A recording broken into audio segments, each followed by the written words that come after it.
Bonjour à vous, j'espère que vous allez bien. Est-ce que c'est mieux d'être propriétaire occupant ou alors d'être locataire?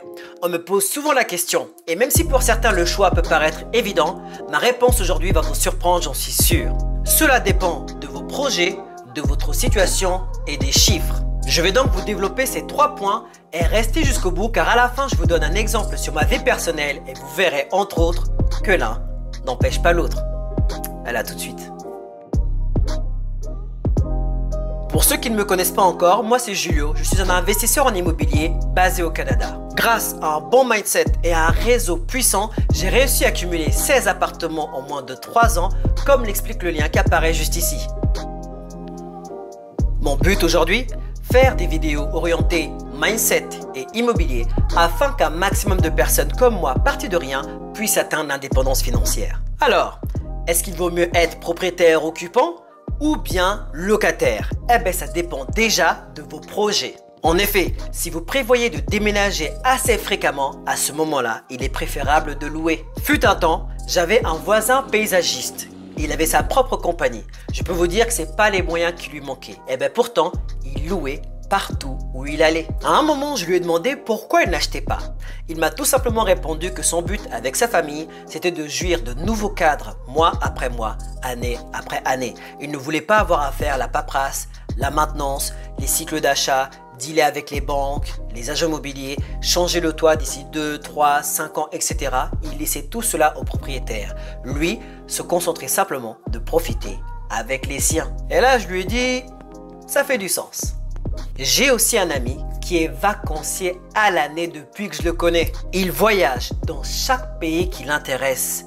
Canada, Australie, Brésil, Guadeloupe et j'en passe. Son mode de fonctionnement, c'est quoi? Il travaille sur place et l'argent qu'il fait, il l'utilise pour découvrir le pays un maximum. À ce moment-là, pour des personnes comme ça, acheter ne fait aucun sens.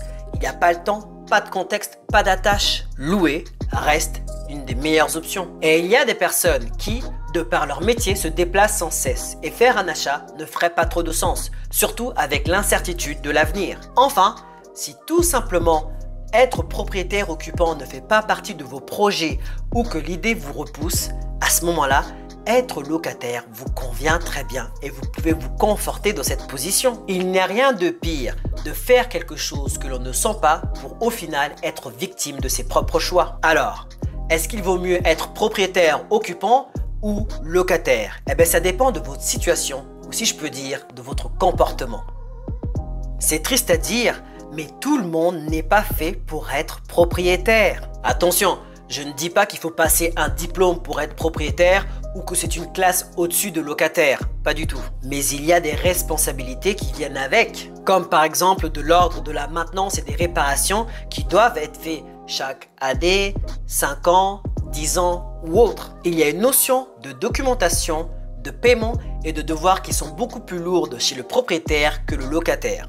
Et si c'est mal fait ou négligé, à ce moment-là, les conséquences sont plus graves. J'ai déjà des amis qui m'ont posé la question d'achat pour être propriétaire occupant par curiosité. Connaissant leur situation et le monde de l'immobilier, je les ai confortés dans leur position de locataire, le temps qu'ils changent d'habitude et qu'ils reviennent sur cette idée, le moment venu, s'ils n'ont pas changé d'avis. Et il y a des personnes qui emménagent dans une nouvelle ville ou dans un nouveau pays qui ont zéro connaissance des lieux. À ce moment-là, il est préférable de faire au moins 6 mois à 1 an le temps d'avoir les connaissances nécessaires et de faire un achat réfléchi. Dans cet exemple notamment, on se rend compte que l'un n'empêche pas l'autre. Enfin, est-il préférable d'être propriétaire occupant ou bien de louer?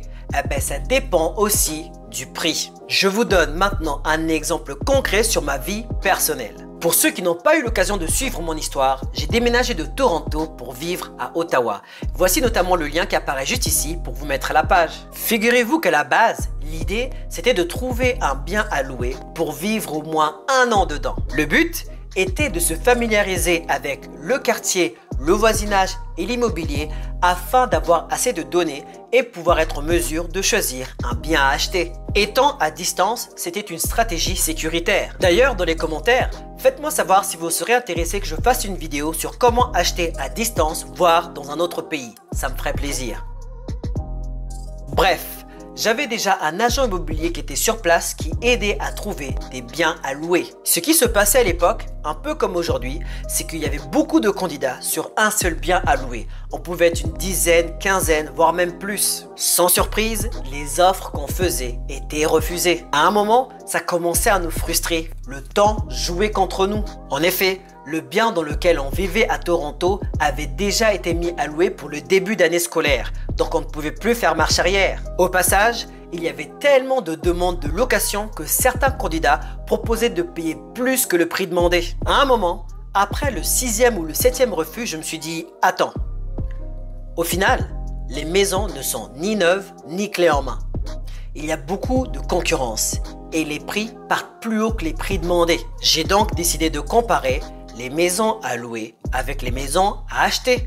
Et voici ce que j'ai découvert. À ma grande surprise, j'ai découvert que le montant des remboursements hypothécaires par mois était similaire au loyer demandé, si ce n'est moins cher. Les maisons étaient plus belles, souvent clés en main, mais surtout avec moins de batailles, c'est-à-dire moins d'acheteurs. Voilà le contexte dans lequel l'achat avait été fait. Dans cet exemple, si le montant de l'hypothèque est similaire, voire même inférieur au loyer, à ce moment-là, il est préférable d'acheter, selon moi. Après, je sais aussi qu'il y a des taxes et des impôts qui jouent, mais je prends aussi ces données en considération. Voici pourquoi, selon moi, c'est mieux des fois d'être propriétaire occupant ou bien d'être locataire. Ça dépend de vos projets à ce moment-là, si vous avez des attaches ou pas, ou si vous êtes toujours en mouvement. Ça dépend aussi de votre situation à ce moment-là. Est-ce que vous avez le comportement adapté au niveau ou préférez le déléguer à un autre propriétaire? Enfin, dans certains cas, ça dépend des chiffres. Par moment, c'est plus facile et c'est moins cher d'être propriétaire. Faites bien vos devoirs de calcul. Je tiens à signaler que dans tous les exemples que j'ai cités en amont, pour moi, l'un n'empêche pas l'autre. C'est juste que dans certains cas, être propriétaire ou locataire fait plus de sens à ce moment-là. L'important, c'est de ne pas être victime de ses choix. Après moi, vous me connaissez, ma préférence, c'est propriétaire occupant. J'aime mettre de l'argent qui me revienne au bout de ligne. Après, il y a sûrement d'autres éléments ou raisons que je n'ai pas cités. Si c'est le cas, faites-le moi savoir dans les commentaires. Si vous avez bien aimé la vidéo, abonnez-vous, likez et partagez-la tout autour de vous. Vous savez comment que ça se passe. Sur ce, je vous laisse avec 2 vidéos, celle-là et celle-là. Faites votre choix. À très bientôt.